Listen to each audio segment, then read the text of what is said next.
Hello everyone, welcome to Chem Experts. Today we are starting a new chapter, chapter number 3, classification of elements and periodicity in properties of elements. This is part 1. I hope you will like the video. Why need of classification of elements? So, with the discovery of a large number of elements, it became difficult to study the elements individually. So classification of elements was done to make the study easier. मतलब क्या कि जब बहुत सारे elements की खोज हो चुकी थी, बहुत सारे एलिमेंट्स हम जानने लग गए थे कि इतने सारे एलिमेंट्स इस दुनिया में है, तो क्या हुआ, उन सभी को पढ़ना, उनका नाम याद रखना, उनकी प्रॉपर्टीज़ याद रखना थोड़ा मुश्किल काम था। ठीक है, सबका नाम चलो फिर भी याद रख ले, फिर उनकी प्रॉपर्टीज़, सभी की अलग अलग प्रॉपर्टीज़ याद रखना मुश्किल काम था। इसलिए क्या किया गया, क्लासिफिकेशन ऑफ एलिमेंट्स, यानी उनको ऐसा कुछ किया गया कि उनको अलग अलग क्लास, मतलब एक जैसी प्रॉपर्टीज़ वाले एलिमेंट्स एक क्लास के अंदर फिट कर दिए गए, ताकि उनको पढ़ना याद रहे, उनको याद रखना आसान रहे और उनकी प्रॉपर्टीज़ हम याद रख सकें। ठीक है, तो आगे देखते हैं कुछ अटैम्प्ट की कैसे कैसे उनको क्लासिफाई किया गया था। सबसे पहला है earlier attempts to classify elements. सबसे पहले क्या किए गए थे, many attempts were made to classify the known elements from time to time. The earlier attempts are as follows, कि ना बहुत सारे अटैम्प्ट किए गए थे, बहुत सारी कोशिशें की गई थी कि एक जैसी प्रॉपर्टी के एलिमेंट्स एक क्लास में रहें और उनको हम इजीली याद रख सकें और उनकी प्रॉपर्टीज़ हम एक दूसरे से रिलेट कर सकें। ठीक है, तो कुछ जो सबसे पहले किए गए थे, सबसे पहले क्या गया, प्राउस्ट हाइपोथेसिस 1815 में। तो एक साइंटिस्ट था प्राउस्ट, उसने क्या बताया, according to this theory hydrogen atom was considered as the fundamental unit from which all other atoms were made. It is also known as unitary theory. इसने क्या बताया, हाइड्रोजन एटम होता क्या है, पहले खुद थोड़ा सा सोचो। हाइड्रोजन के अंदर होता है 1 इलेक्ट्रॉन एंड 1 प्रोटॉन, एक इलेक्ट्रॉन और एक प्रोटॉन। तो इसने क्या बताया कि सभी एलिमेंट्स है ना हाइड्रोजन एटम से मिलकर बने हुए हैं, और उसने यूनिटरी थ्योरी दी कि हाइड्रोजन की यूनिट्स मिलके सभी एलिमेंट्स बना रही है, जो कि आगे जाके गलत प्रूव हुई। ठीक है, ये प्राउस्ट हाइपोथेसिस आपको एनसीईआरटी में नहीं मिलेगी क्योंकि ये टोटली रॉन्ग है, लेकिन फिर भी आपको किसी कंपटीशन की तैयारी कर रहे हो तो मुझे लगा कि आपको जानना ज़रूरी है। नेक्स्ट है डोबर्नराइड। यहाँ से हमारी क्लासिफिकेशन स्टार्ट होती है जनरली। एक साइंटिस्ट थे डोबर्नर, क्या नाम था साइंटिस्ट का, डोबर्नर। ये उनकी फ़ोटो है यहाँ पर। तो Dobereiner classified the elements into 2 groups of 3 elements with similar properties. क्या किया गया, एलिमेंट्स को क्लासिफाई किया उसने ग्रुप ऑफ 3 एलिमेंट्स, यानी 3 एलिमेंट्स को क्लासिफाई किया गया, एक ग्रुप में डाला 3 एलिमेंट्स को जिनकी सिमिलर प्रॉपर्टी, सेम प्रॉपर्टी थी, इन सच ए मैनर, और कैसे मैनर में, so that the atomic weight of the middle element was the arithmetic mean of other two. यानी बीच वाले का जो एटॉमिक वेट था वो बाहर वाले दोनों का मीन था। जैसे देखते हैं, उसने क्लासिफाई किया लिथियम, सोडियम, पोटेशियम। ठीक है, इन सबको एक से, यदि आपको पीरियोडिक टेबल नहीं आती है तो जाके एक बार उसके सभी एलिमेंट्स, उनके सिंबल और एटॉमिक नंबर जितना ज़्यादा याद कर सकते हो मैक्सिमम उतना कीजिए। ठीक है, Li लिथियम है, Na सोडियम है और K पोटेशियम है। तो इन दोनों का जो मीन होगा, अरिथमेटिक मीन, उसके इक्वल बीच वाले का मास होगा। जैसे 7 + 39 divided by 2 is equal to 23, कि जो साइड वाले दो एलिमेंट्स थे उनका मीन मिडल एलिमेंट के इक्वल होगा एटॉमिक वेट के। ठीक है, ऐसे उसने एक और क्लास बनाई, क्लोरीन, ब्रोमीन, आयोडीन। ऐसे ही एक और कैल्शियम, स्ट्रोंशियम, बेरियम। ठीक है, ये दो और एग्जाम्पल थे। तो उन्होंने 3 ग्रुप बनाए डोबर्नर ने, किसकी फॉर्म में? ट्राइड्स। ट्राइड्स यानी 3 एलिमेंट्स टुगेदर। ट्राइड का मतलब क्या? 3 एलिमेंट्स टुगेदर, ऐसे ग्रुप्स बनाए। नेक्स्ट है लिमिटेशन, फिर ये चला क्यों नहीं? तो सबसे पहला है Dobereiner could not arrange all the elements known at that time into triads, कि उसके टाइम पर जितने भी एलिमेंट्स हमें मालूम थे, जितने भी एलिमेंट्स हमको पता थे, वो सारे डोबर्नर के ट्राइड्स में सेट नहीं हो सके। दूसरा था he could identify only 3 such triads that have been mentioned, कि वो ना सिर्फ 3 ही ऐसे ट्राइड्स को सेट कर पाया जो हमने मेंशन किए हैं पीछे। कौन कौन से थे वो 3 triads? Lithium sodium potassium, calcium chlorine bromine iodine और कैल्शियम स्ट्रोंशियम बेरियम। ठीक है, ये 3 ही ट्राइड वो बना पाया था, सभी को क्लासीफाई नहीं कर पाया था, बाकी सब पर ये रूल नहीं लग पा रहा था। ठीक है, तो अब क्या? अब आए नए साइंटिस्ट न्यूलैंड। उसने अपना लॉ दिया, न्यूलैंड्स ऑक्टेव्स या लॉ ऑफ ऑक्टेव्स 1864 में। कब दिया? 1864 में। उसने क्या बताया? Newland states that when elements are arranged in order of increasing atomic mass, every eighth element has properties similar to the first, just like in the musical note। ठीक है, Newland ने क्या बताया कि जब एलिमेंट्स को अरेंज किया जाए in order of their increasing atomic mass, यदि इंक्रीजिंग एटॉमिक मास के ऑर्डर में हम उसको अरेंज करते हैं, तो every eighth element has property similar to first, तो हर 8वें एलिमेंट की प्रॉपर्टी है ना फर्स्ट वाले जैसी होती है। क्या? हर 8वें एलिमेंट की प्रॉपर्टी फर्स्ट एलिमेंट जैसी होती है, जैसा कि म्यूजिकल नोट में होता है। म्यूजिकल नोट क्या होता है? Every eighth musical note is the same as the first mention note. This can be illustrated below. Musical note क्या होता है? आपने यदि सुना होगा तो हिंदी में इसको बोलते हैं सा रे गा मा पा धा नी। ठीक है, ये क्या हो गए? 7 नोट हो गए। नी के बाद में दोबारा सा स्टार्ट हो जाते हैं, मतलब इसकी रिदम बनती है। तो सिमिलर उसने बताया कि वो भी इन म्यूजिकल नोट्स को फॉलो करते हैं। कौन? एलिमेंट्स। ठीक है, तो उसने टेबल बनाई, lithium beryllium boron carbon nitrogen oxygen fluorine. ठीक है, फिर है sodium magnesium aluminium silicon phosphorus sulphur chlorine. ये उसने 2 टेबल बनाई। इसका मतलब क्या था? लिथियम और सोडियम की सेम प्रॉपर्टी, बेरिलियम मैग्नीशियम की सेम प्रॉपर्टी, बोरोन एल्यूमिनियम की, मतलब ये इससे 8 डिस्टेंस दूर है। कभी भी देखोगे कार्बन सिलिकॉन से 8 डिस्टेंस दूर है इस न्यूलैंड की टेबल के अंदर। नाइट्रोजन फॉस्फोरस की सेम प्रॉपर्टी। इसने क्या बताया? हर 8वें एलिमेंट की प्रॉपर्टी पहले वाले के जैसी है। फिर इनकी क्या लिमिटेशन थी? न्यूलैंड, ये फोटो है न्यूलैंड की, एक साइंटिस्ट थे। ठीक है, this classification was successful up to the element calcium. तो न्यूलैंड का जो क्लासिफिकेशन था वो कहाँ तक सक्सेसफुल था? सिर्फ कैल्शियम तक। कैल्शियम से आगे ये लॉ फिट नहीं हो रहा था। ठीक है, दूसरा है when noble gas elements were discovered at a later stage। बाद में जब नोबल गैसेस की डिस्कवरी हुई, किसकी डिस्कवरी हुई? नोबल गैसेस की। Their inclusion in these octaves disturb the entire arrangement. तो उनको अब एक अलग क्लास देनी थी, लेकिन इसने क्या बताया था? सिर्फ 7 ही क्लास हो सकती है, तो सारे अरेंजमेंट को बिगाड़ दिया नोबल गैस ने। तो ये भी ज़्यादा टाइम तक नहीं चला। उसके बाद आया Lothar Meyer's atomic volume curve.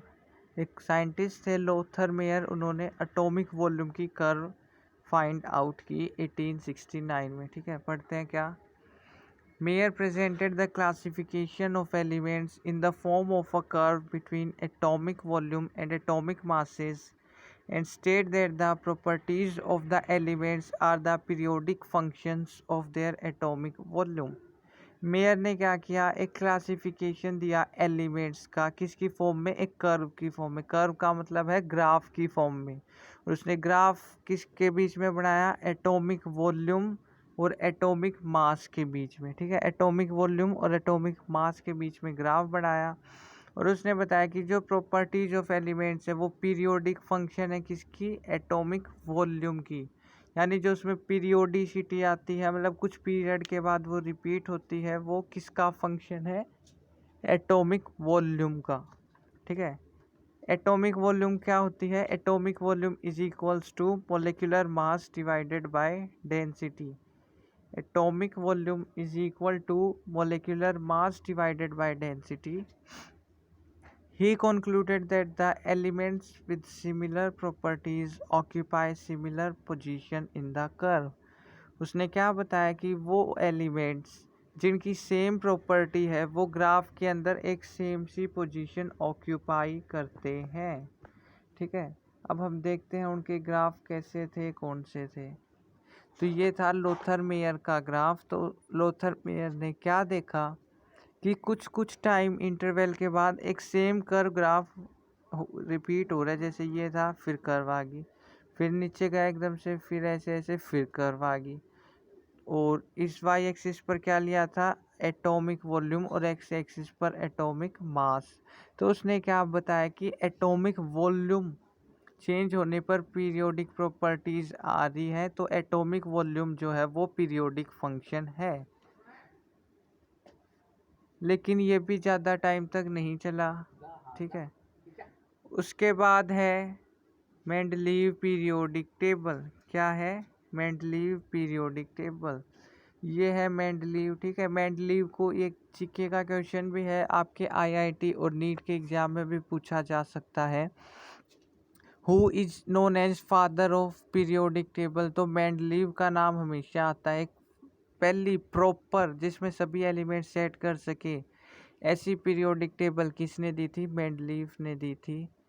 तो फादर ऑफ पीरियोडिक टेबल भी कौन हुए, मेंडलीव। ठीक है, तो Mendeleev's periodic table is based upon Mendeleev's periodic law. तो उसने अपना पीरियोडिक लॉ दिया। उसने क्या बताया, which states the physical and chemical properties of elements are a periodic function of their atomic masses.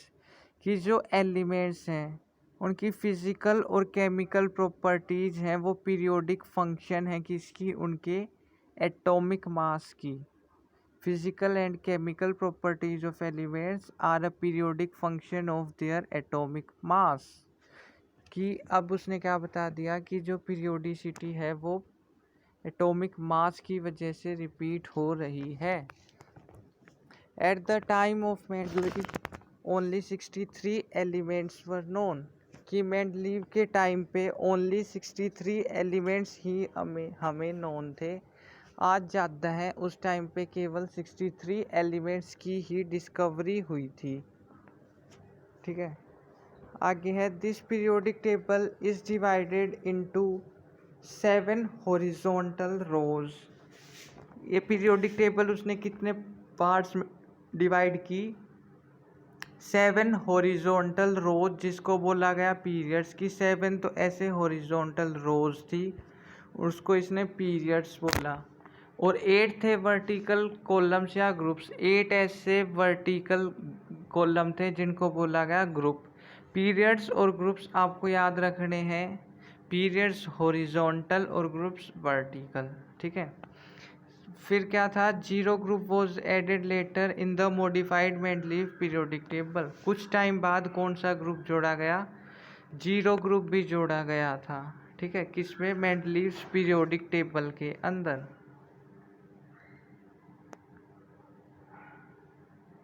Next है importance of Mendeleev's periodic table. तो उसकी इम्पोर्टेंस क्या थी, क्यों 63 एलिमेंट्स को सिस्टमाइज कर रहे थे, क्यों अपनी स्टडीज़ को ज़्यादा इंक्रीज कर रहे थे फालतू में, क्या इम्पोर्टेंस थी। तो the few important achievement of periodic table are, पहली है systematic study of the elements. सबसे पहली क्या थी, एलिमेंट्स की सिस्टमेटिक स्टडी, कि एक सिस्टम से हम सभी एलिमेंट्स को पढ़ सकें। इसके लिए मेंडलीव ने सबसे पहला सक्सेसफुल अटेम्प्ट किया।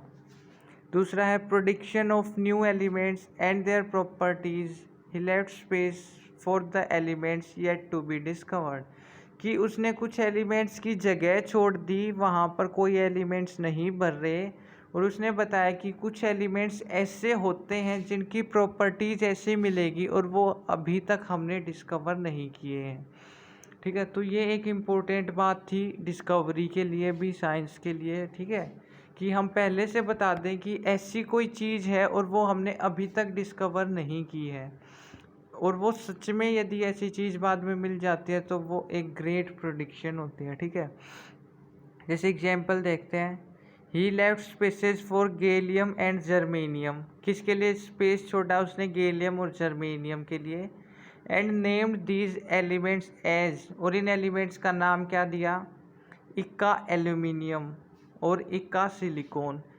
ठीक है, स्पेस छोड़ दिए गैलियम और जर्मेनियम के लिए। उसने क्या बताया कि एल्यूमिनियम के नीचे कोई एलिमेंट आएगा जो अभी तक हमने डिस्कवर नहीं किया, उसका नाम उसने दिया इक्का एल्यूमिनियम, जिसकी बाद में डिस्कवरी हुई तो उसको गैलियम नाम दिया गया। ऐसे ही सिलिकॉन के नीचे एक एलिमेंट आना था, मेंडलीफ ने उसकी जगह खाली छोड़ दी और बाद में उसकी डिस्कवरी हुई, उसका नाम मेंडलीव ने दिया था इक्का सिलिकॉन। बाद में जब डिस्कवरी हुई तो उसको नाम दिया गया जर्मेनियम। ठीक है, तो एक बहुत ही इम्पोर्टेंट पॉइंट था ये भी। नेक्स्ट है atomic mass correction of doubtful elements on the basis of their expected positions and properties, के कुछ एलिमेंट्स ऐसे थे जिनका एटॉमिक मास थोड़ा डाउटफुल था। ठीक है, तो उनका करेक्शन किया गया किस बेसिस पर? उनकी एक्सपेक्टेड पोजीशन और प्रॉपर्टीज़ के हिसाब से उनका करेक्शन किया गया एटॉमिक मास का। ठीक है, तो पीरियोडिक टेबल से हम यदि एटॉमिक मास भी करेक्ट कर रहे हैं तो ये एक बड़ी उपलब्धि थी। ठीक है, तो ये है मेंडलीव की पीरियोडिक टेबल, जिसके अंदर 1 2 3 4 5 6 7 और 8 ग्रुप्स हैं। ठीक है, और ये 0 ग्रुप बाद में जोड़ा गया था। ठीक है, तो ये वैसे याद करने की ज़रूरत नहीं है, क्योंकि अब जो हम पढ़ते हैं वो पढ़ते हैं मॉडर्न पीरियोडिक टेबल। तो इसमें क्या दिक्कतें रह गई, क्यों ये नहीं पढ़ते, वो देखते हैं हम आगे। सबसे पहला देखते हैं defects in Mendeleev periodic table. सबसे पहला था पोजीशन ऑफ हाइड्रोजन, कि hydrogen has been placed in group 1A alkali metals. Hydrogen को एक बार दोबारा देखो कहाँ पर रखा, ये अकेला रखा हुआ है, किनके साथ में? ये एल्कली मेटल्स हैं, लिथियम सोडियम पोटेशियम के साथ में। ठीक है, but it also resembles with halogens of group 7A, कि वो ग्रुप 1A के साथ में तो मैच कर रहा है। ठीक है, लेकिन वो हेलोजेंस ग्रुप 7A के हेलोजेंस के साथ में भी उनकी प्रॉपर्टीज़ मैच हो रही थी, इसलिए उसकी पोजीशन कौन सी होनी चाहिए? दस its position in the Mendeleev periodic table is controversial, इसलिए मेंडलीव की पीरियोडिक टेबल में हाइड्रोजन की पोजीशन कंट्रोवर्शियल थी कि उसको 1A में रखें या फिर 7A में। नेक्स्ट है पोजीशन ऑफ आइसोटोप्स।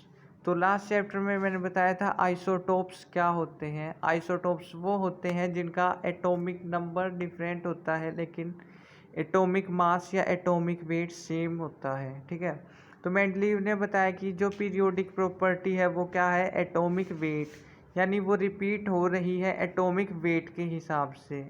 ठीक है, तो isotopes would have be placed in different position due to their different atomic weight, यानी H1 H2 H3 ये तीनों हाइड्रोजन के आइसोटोप्स हैं, तो इनकी अलग अलग पोजीशंस होनी चाहिए थी 1 2 3, यदि ये एटॉमिक मास के बेसिस पर हम टेबल बना रहे हैं, लेकिन ऐसा नहीं था उस टेबल में, हमने देखा। इसका मतलब क्या हुआ? कहीं ना कुछ डिफेक्ट अभी भी है। उसके बाद तीसरा था anomalous position of some elements. Anomalous यानी कुछ रॉन्ग, कुछ गड़बड़, यानी कुछ एलिमेंट्स की पोजीशन क्या थी? रॉन्ग थी। जैसे without any proper justification in some cases the elements with higher atomic mass precedes the element with lower atomic mass, कि बिना कोई जस्टिफिकेशन सिर्फ उनकी प्रॉपर्टीज़ के बेसिस पे कि हायर एटॉमिक मास वाला जो एलिमेंट था उसको पहले रखा गया कहीं कहीं लोअर एटॉमिक मास वाले एलिमेंट से।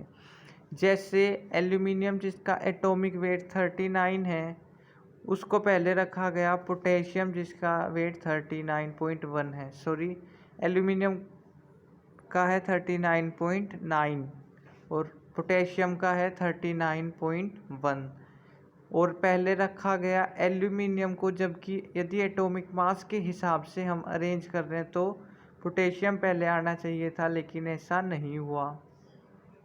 एंड सिमिलरली दूसरा ऐसा केस है कोबाल्ट जिसका एटॉमिक वेट है 58.9, वो पहले आता है निकल से जिसका एटॉमिक वेट है 58.7।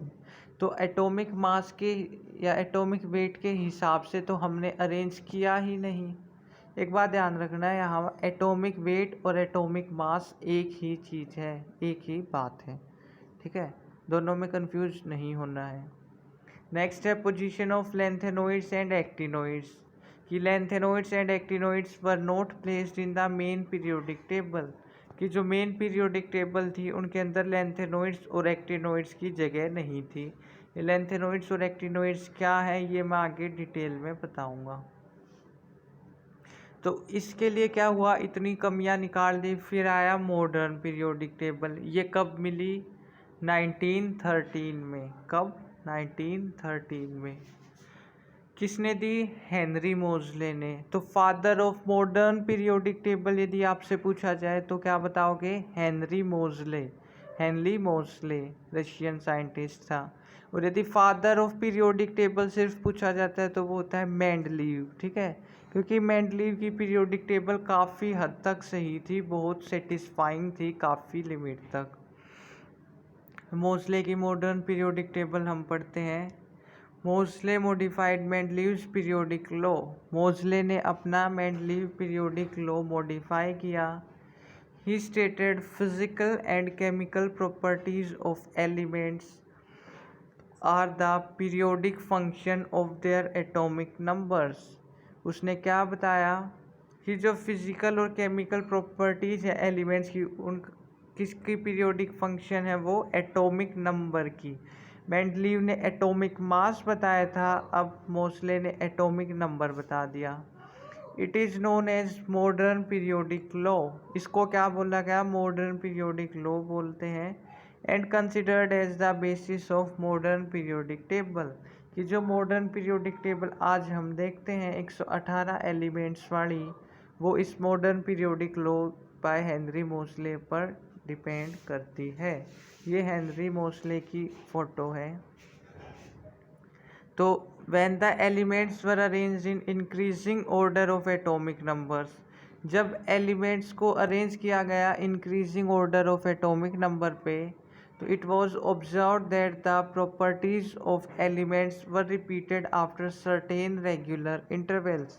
तो जो एलिमेंट्स की प्रॉपर्टी थी वो कुछ रेगुलर इंटरवल्स के बाद में रिपीट हो रही थी, जैसे 2, 8, 8, 18, 32, ठीक है, इन नंबर्स के बाद रिपीट हो रही थी। सबसे पहले 2 के बाद हुई, फिर 8 के बाद, फिर 8 के बाद, फिर 18, फिर 18 और फिर 32 के बाद। तो इन नंबर्स को क्या बोला, these numbers are called magic numbers, इन नंबर को बोला magic numbers. And cause of periodicity in properties due to repetition of similar electronic configuration. और उसने क्या बताया कि जो पीरियोडिसिटी है या जो प्रॉपर्टीज़ हैं वो रिपीट हो रही हैं, वो क्यों हो रही है, क्योंकि सेम इलेक्ट्रॉनिक कॉन्फ़िगरेशन वहाँ बार बार आ रही है। इलेक्ट्रॉनिक कॉन्फ़िगरेशन में सेकंड चैप्टर लास्ट वीडियो में बता चुका हूँ, बहुत अच्छे से मैंने एक्सप्लेन किया है। यदि आपने नहीं की है तो पहले वो कंप्लीट कर लो। तो मॉडर्न पीरियोडिक टेबल कैसे दिखाई देती है, ऐसी हमें दिखाई देती है आज जो हम ओरिजिनल जो पीरियोडिक टेबल है ये, ठीक है, ऐसी दिखाई देती है। अब ये याद करनी आपको थोड़ी सी मुश्किल हो रही होगी, ठीक है, लेकिन यदि हमें ये पता चल जाए कि कौन सा एलिमेंट कहाँ लाई करता है तो हम उसकी फिजिकल और केमिकल रिएक्शंस या प्रॉपर्टीज़ प्रेडिक्ट कर सकते हैं, ठीक है। कैसे कर सकते हैं वो मैं नेक्स्ट वीडियो में बताऊंगा। सबसे पहले हम पढ़ेंगे structural features of long form of periodic table, कि क्या क्या फीचर्स हैं इस पीरियोडिक टेबल के। तो long form of periodic table is called Bohr's periodic table. Long form को क्या बोलते हैं? Bohr periodic table. यानी हेनरी मोजले ने लॉ तो दे दिया, मॉडर्न पीरियोडिक लॉ, लेकिन वो कंप्लीट नहीं कर पाए उस पीरियोडिक टेबल को। फिर कंप्लीट किसने की? नेल्स बोर ने। ठीक है, बोर ने मॉडल ऑफ एटम भी दिया था, साथ ही उसने पीरियोडिक टेबल को कंप्लीट भी किया था। तो there are 18 groups and 7 periods in this periodic table. Important है, कितने ग्रुप्स हैं? 18 ग्रुप्स हैं, 7 पीरियड्स हैं। 18 ग्रुप्स एंड 7 पीरियड्स याद रखना जरूरी है। The horizontal rows are called periods. जो हॉरिजॉन्टल रोज होती हैं एस से, वो क्या होते हैं? पीरियड्स हैं। और कितने पीरियड्स हैं? 7 पीरियड्स हैं मॉडर्न पीरियोडिक टेबल में। फर्स्ट पीरियड हाइड्रोजन से हीलियम, कितने एलिमेंट्स हैं? 2 एलिमेंट्स हैं, और ये शॉर्टेस्ट पीरियड है। तो शॉर्टेस्ट पीरियड कौन सा है? First period. सेकंड पीरियड कहाँ से? लिथियम से नियोन तक। और थर्ड पीरियड सोडियम से आर्गन तक। ठीक है, इसके अंदर कितने? 8 एलिमेंट्स हैं। 2 8 8 18 18 32 मैंने बताया था आपको। ठीक है, तो इसमें 8 एलिमेंट्स हैं, इनको क्या बोलते हैं? Short period. सबसे पहला शॉर्टेस्ट, फिर है शॉर्ट, उसके बाद फोर्थ और फिफ्थ। फोर्थ है पोटेशियम से क्रिप्टॉन, और फिफ्थ है रुबीडियम से जीनोन। इसके अंदर कितने एलिमेंट्स हैं? 18 एलिमेंट्स हैं दोनों के अंदर। 18 फोर्थ में, 18 ही फिफ्थ में। और इनको बोला लॉन्ग पीरियड्स। लॉन्ग पीरियड्स कौन से? 18 वाले। उसके बाद सिक्स्थ पीरियड है सीजियम से रेडॉन तक। इसके अंदर 32 एलिमेंट्स हैं, और ये लॉन्गेस्ट पीरियड है। सबसे लॉन्गेस्ट पीरियड कौन सा है? सिक्स्थ पीरियड सीजियम से रेडॉन तक। और लास्ट है सेवेंथ पीरियड, जो फ्रांसीशियम से स्टार्ट होता है और इनकम्प्लीट है। इसके अंदर अभी सिर्फ 19 एलिमेंट्स ही हैं, और बाकी के डिस्कवर होना अभी बाकी है। ठीक है, ये इनकम्प्लीट पीरियड है। तो नंबर हमें पता है 2 8 8 18 18 32। ठीक है, नाम देखेंगे तो शॉर्टेस्ट, शॉर्ट, लॉन्ग, लॉन्गेस्ट। ठीक है, नेक्स्ट है 18 vertical columns are known as groups. ऐसे 18 वर्टिकल कॉलम्स होते हैं, उनको क्या बोलते हैं? ग्रुप्स बोलते हैं। तो पीरियड्स कौन से हैं, ग्रुप्स कौन से हैं, इनको आपको इतनी बार पढ़ना है कि आप कंफ्यूज नहीं हो। चाहे आप ट्रिक बना के रखें, चाहे कैसे भी। यदि मैं बोलूँ ग्रुप, तो आपको समझ जाना चाहिए ग्रुप कौन से हैं? Vertical columns. यदि मैं बोलूँ पीरियड, तो आपको समझ जाना चाहिए हॉरिजॉन्टल रोज है, वो क्या है? कॉलम। नेक्स्ट है elements of group 1 are called alkali metals. Group 1 के एलिमेंट्स को क्या बोलते हैं? Alkali metals. ग्रुप 2 के एलिमेंट्स को बोलते हैं एल्केलाइन अर्थ मेटल्स। ये कुछ कॉमन नेम हैं उनके। ग्रुप 16 के एलिमेंट्स को बोलते हैं कैल्कोजेंस। कैल्कोजेंस क्यों? क्योंकि ये हैं ओर फॉर्मिंग एलिमेंट्स की जो माइंस होती हैं, जो ओर्स होती हैं। ओर्स का मतलब होता है किसी चीज़ की खान। ओर्स होती है ना, उसके अंदर ये एलिमेंट्स मिलते ही मिलते हैं, जैसे ऑक्सीजन, सल्फर। तो किसी भी मेटल हो, या तो वो अपने ऑक्साइड की फॉर्म में होगी या सल्फाइड की फॉर्म में होगी, इसलिए इसको बोला कैल्कोजेंस। ग्रुप 17 वालों को बोलते हैं हेलोजेंस। हेलोजेंस क्यों? क्योंकि ये होते हैं सी सॉल्ट फॉर्मिंग। किसी में से जो भी सॉल्ट मिलता है, वो सारे सभी में ग्रुप 17 के एलिमेंट्स होते ही होते हैं। जैसे जो हम कॉमन साल्ट खाते हैं हमारी किचन में डेली लाइफ में, वो क्या होता है? Sodium chloride, NaCl। ठीक है, elements of group 18 are called noble gases. Group 18 के एलिमेंट्स को क्या बोलते हैं हम? नोबल गैसेस बोलते हैं। नेक्स्ट है the periodic table is divided into 4 main blocks. Periodic table कितने ब्लॉक्स में डिवाइडेड हैं? 4। ग्रुप्स और कॉलम में तो डिवाइड कर दिया, अभी ब्लॉक्स में भी डिवाइडेड है। उसको नाम दिया, यदि आपने एजीम्यूथल क्वांटम नंबर किए होंगे तो वहाँ देखा होगा S, P, D और F। क्या क्या, एस पी डी और एफ। और ये किस पे डिपेंड करता है? It depend on the subshell to which the valence electron enters, कि जो लास्ट इलेक्ट्रॉन जिस सब शेल में एंटर करेगा, सब शेल एजीम्यूथल क्वांटम नंबर में पढ़ा था, लास्ट इलेक्ट्रॉन जिस सब शेल में एंटर करेगा वो उसी ब्लॉक में होगा। जैसे सबसे पहला है S block elements. S block elements को पढ़ते हैं। तो first and second group elements belong to this block. First और सेकंड ग्रुप जो है, ग्रुप कौन से? ऐसे वाले। ऐसे वाले जो फर्स्ट एंड सेकंड ग्रुप हैं उनमें क्या होते हैं? एस ब्लॉक एलिमेंट्स होते हैं और उनका लास्ट इलेक्ट्रॉन जो है वो एस सब शेल में एंटर करता है। जनरल इलेक्ट्रॉनिक कॉन्फ़िगरेशन होती है 1s 1 to 2। जैसे 1s1 1s2 या 2s1 2s2 या 3s1 3s2, वो किस में लाई करेंगे? एस ब्लॉक एलिमेंट्स में। तो हम उसकी कॉन्फ़िगरेशन देख के बता सकते हैं कि उसकी वो कौन से ब्लॉक में लाई करेगा। नेक्स्ट है पी ब्लॉक एलिमेंट्स।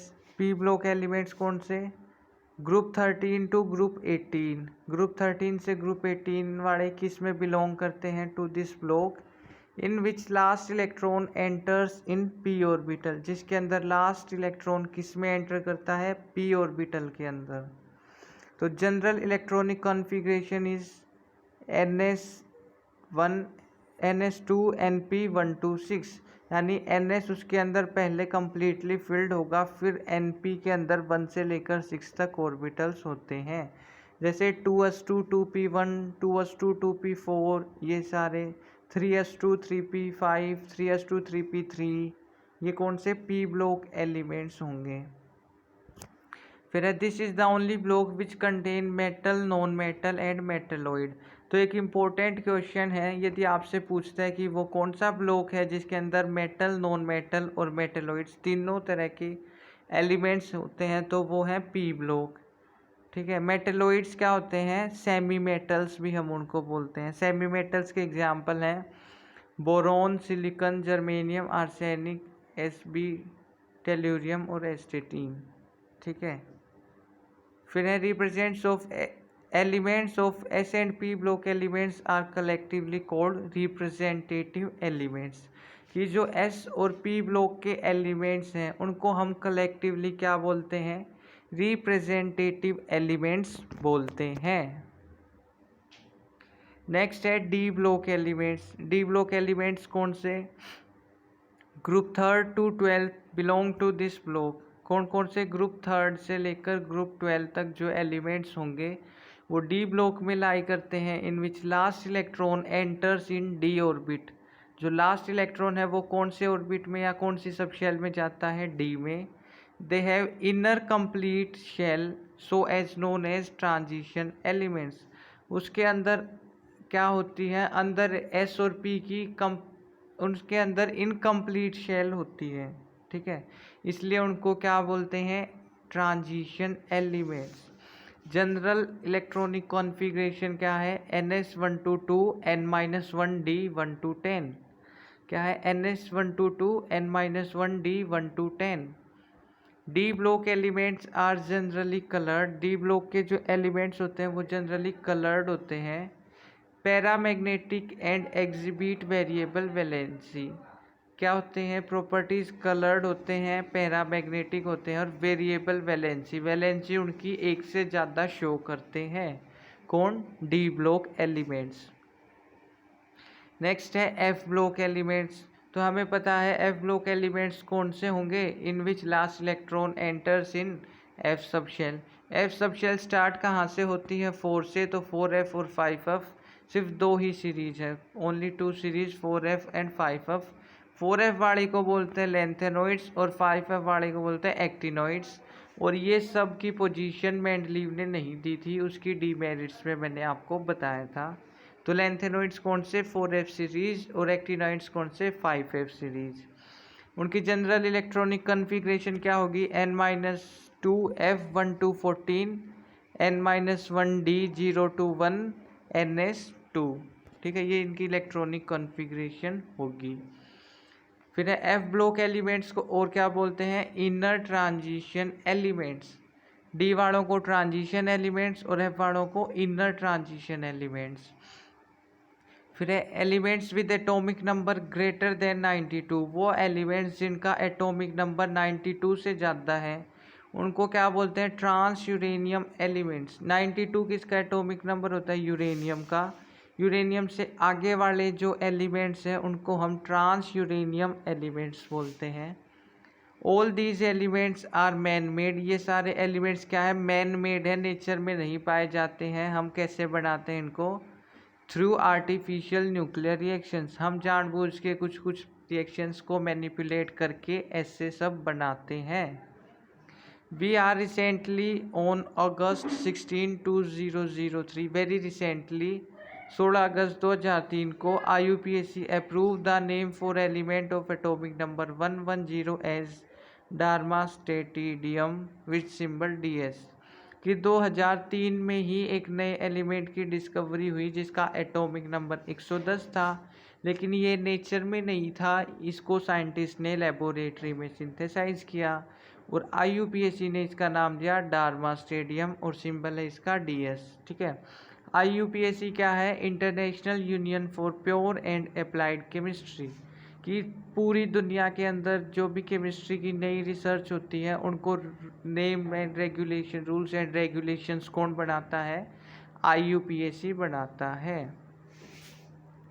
फिर है limitations of long form of periodic table, की long form of periodic table की भी कुछ तो लिमिटेशन होगी ही। तो सबसे पहली है the position of hydrogen still remains uncertain, कि जो हाइड्रोजन की पोजीशन है वो अभी भी क्या है, अनसर्टेन है। दूसरी है the inner transition elements do not find a place in the main body of table, they are place separately. Inner transition elements कौन से थे, याद करो, F ब्लॉक एलिमेंट्स 4F और 5F, लेंथेनोइड्स और एक्टिनोइड्स। वो क्या थे, वो main body of the table के अंदर नहीं एग्जिस्ट कर रहे थे, वो उन मेन बॉडी के बाहर उनकी है। पीरियोडिक टेबल मैंने दिखाई थी, उसके नीचे 2 पीरियड जैसे दिख रहे थे, वो क्या थे, लेंथेनोइड्स और एक्टिनोइड्स ही थे। दे आर प्लेस सेपरेटली, उनको टेबल से बाहर अलग से रखा गया है, जो क्या है, इसकी लिमिटेशन है। फिर predicting the position of an element in the periodic table, कि कोई एलिमेंट है उसकी पोजीशन हम कैसे प्रिडिक्ट कर सकते हैं पीरियोडिक टेबल के अंदर। तो है first of all right the complete electronic configuration, सबसे पहले क्या करें, कंप्लीट जो उसकी इलेक्ट्रॉनिक कन्फिग्रेशन है वो लिखें। फिर है principal quantum number of the valence shell represents the period of the element, कि जो प्रिंसिपल क्वांटम नंबर होगा वो उसके क्या बताएगा, वैलेंस शेल जो होगा वो उसके पीरियड के बारे में बताएगा। वैलेंस शेल यानी सबसे बाहर वाली जो शेल है, सबसे बाहर वाली जो शेल है उसका प्रिंसिपल क्वांटम नंबर जो होगा वो पीरियड के बारे में बताएगा। प्रिंसिपल क्वांटम नंबर 0 से लेकर n तक हो सकते हैं, 1 के लिए K, L, M, N ऐसे मैंने बताया था। फिर है the subshell in which the last electron is filled corresponds to the block of the element. ठीक है, तो वो सबशेल जिसके अंदर लास्ट इलेक्ट्रॉन फिल्ड है वो कोरेस्पॉन्ड करता है ब्लॉक ऑफ द एलिमेंट, मतलब जिस सबशेल के अंदर लास्ट इलेक्ट्रॉन आया वो उसकी क्या बताएगा, ब्लॉक बताएगा, यानी S, P, D या F वो कौन बताएगा, सबशेल। ठीक है, फिर group of the element is predicted from the electrons present in the outer most और पेनल्टीमेट शेल, कि कौन से ग्रुप में आएगा ये कौन बताएगा, जब हमने उसकी इलेक्ट्रॉनिक कॉन्फ़िगरेशन लिखी तो उसके जो आउटर मोस्ट है या फिर जो पेनल्टीमेट शेल है उसके इलेक्ट्रॉन्स बताएंगे कि वो कौन से ग्रुप में आएगा। ठीक है, यदि हम बात करते हैं पेनल्टीमेट शेल की, यानी जो आउटर मोस्ट है उससे थोड़ी अंदर वाली, यदि पेनल्टीमेट ऑर्बिटल्स की बात करें तो डी ऑर्बिटल को हम पेनल्टीमेट बोलेंगे, क्योंकि डी ऑर्बिटल के इलेक्ट्रॉन्स बाद में भरते हैं, उससे पहले उसके बाहर वाले S और P भरे जाते हैं।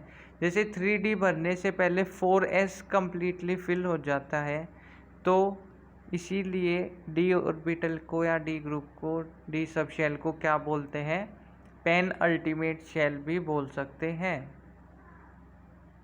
फिर है 4 S block elements. S block elements के लिए ग्रुप नंबर क्या होगा?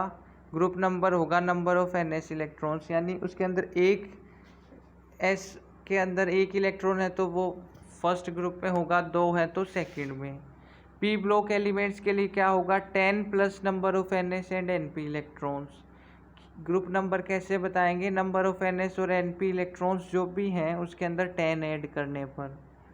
फिर है D block elements. D block elements के बारे में कैसे बताएंगे? The sum of the number of n-1 D and N S electron. जो n-1 डी के अंदर कितने इलेक्ट्रॉन हैं और एन एस के अंदर कितने इलेक्ट्रॉन्स हैं, उनका सम क्या बताएगा? ग्रुप नंबर बताएगा। ऐसे ही एफ ब्लॉक पता चलेगा, ग्रुप नंबर इज 3। हमें हमेशा ही पता रहेगा एफ ब्लॉक एलिमेंट्स लेंथेनॉइड्स और एक्टिनॉइड्स ग्रुप 3 में आते हैं, लेंथेनॉइड्स पीरियड 6 में और एक्टिनॉइड्स पीरियड 7 में। ठीक है, उनकी पोजीशन फिक्स रहती है। नेक्स्ट है IUPAC nomenclature of elements with Z greater than 100। तो मैंने बताया यूरेनियम 92 के बाद में जो भी एलिमेंट्स हैं ट्रांस यूरेनियम है और जनरली वो क्या है? लेबोरेटरी में सिंथेसाइज किए जा रहे हैं। ठीक है, तो धीरे धीरे क्या हुआ?